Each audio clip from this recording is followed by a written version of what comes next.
Sveiki, grįžtu po trumpų atostogų, Eurolygos kovos baigėsi, liko vietiniai čempionatai, Lietuvos krepšinio lyga, kovos dėl medalių ir aš, basketinis žurnalistas ir GO3 sport komentatorius Jonas Leksas, pradedu nuo bronzinės serijos ir šią savaitę vyks du susitikimai, vienas Vilniuje, kitas Panevėžyje, 7bet Lietkabelis prieš Vilniaus Wolves ir galvoju, kad 7bet Lietkabeliui išeis į naudą tas pralaimėjimas Panevėžyje prieš Kauno Žalgirį, kur iš jų tiesiog teisėjai atėmė pergalę, bet dėl to panevėžiečiai turėjo gerokai daugiau laiko ruoštis bronziniai serijai negu Vilniaus Wolves, kurių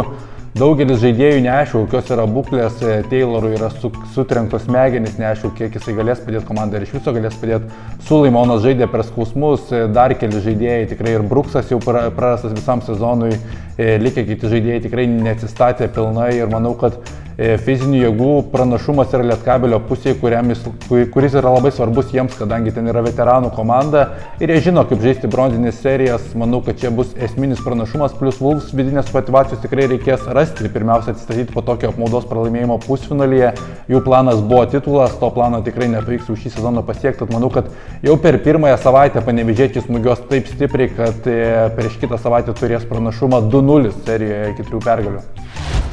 Finalo serija ir jeigu pernai mes turėjome fantastišką finalo seriją, kur reikėjo 5 serijos rungtynių ir paskutinė minutė sprendėsi LKL čempionas, tai šiemet intrigos prieš ją nemažiau ir tai yra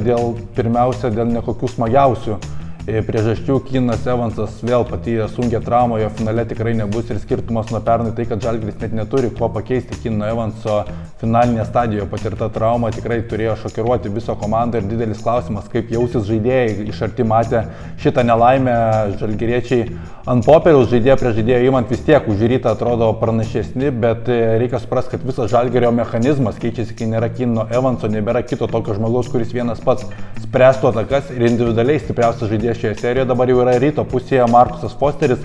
Giedriaus Žibėno Rytas apskritai pastaraisiais metais įrodęs, kad prieš šitą Žalgirį jisai moka žaisti. Šiemet taip pat Kaune buvo labai arti vilniečiai pergalės ir tik atsitiktinumo dėka Andrėjo Trinkeriai komanda sugebėjo švęsti pergalę, tad čia intrigos aš matau labai daug. Ant Luko Lekavičiaus pečių stovės labai didelė dalis Žalgirio sėkmės, priklauso ar galės žaisti Arnas Butkevičius, įdomu koks bus Rolandas Šmitas, kuris atrodo yra ant lagaminų jau Stambule, tad tikrai Žalgiris nors ir ant popieriaus yra favoritas, bet jis tikrai nėra toks ryškus, kaip galėjo būti prieš porą savaičių, juolab, kad net ir su Keenanu Evansu žalgiriečiai vargo Panevėžyje, vargo visoje serijoje su 7bet Lietkabeliu, tad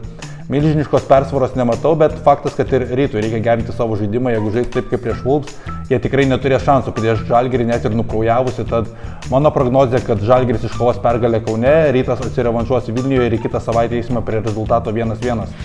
Man krepšinis šią savaitę baigėsi, bet aš kaip senas geras teniso fanas negaliu pro akis praleisti Prancūzijoje vykstančių reikalų. Roland Garros turnyras įsibėgėja, vyksta dar tik 8-finalio kovos, bet jau šią savaitę sužinosime šių metų čempioną ir tas čempionas tikrai nebus Rafaelis Nadalis, kuris po savo sugrįžimo krito pirmajame rate savo turnyre, savo mylimiausiame turnyre, kuris yra istoriškai daug kartų laimėjęs didžiojo kirčio turnyrą, tad sunku prognozuoti, kas pasiims karūną. Pernai titulą čia iškovojo, kai nebuvo Rafaelio Nadalio, Novakas Džokovičius, kuris šį sezoną nedemonstruoja geriausios sportinės formos.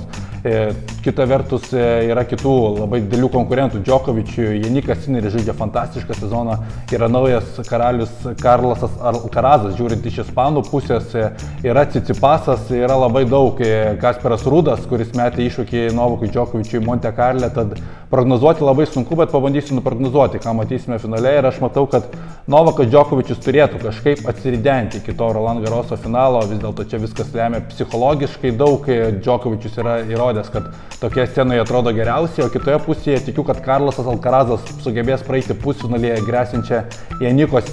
Sinerio priešpriešą ir finale pamatysime Alcarazo ir Novako Džokovičiaus akistatą ir prognozuoju čia pergalę Ispanui, tikiu, kad perims iš Rafaelio Nadalio estafetę ir iškovos Roland Garroso turnyrą ir prisidės šis jaunasis ispanų vunderkindas prie Wimbledono ir USA Openo titulų ir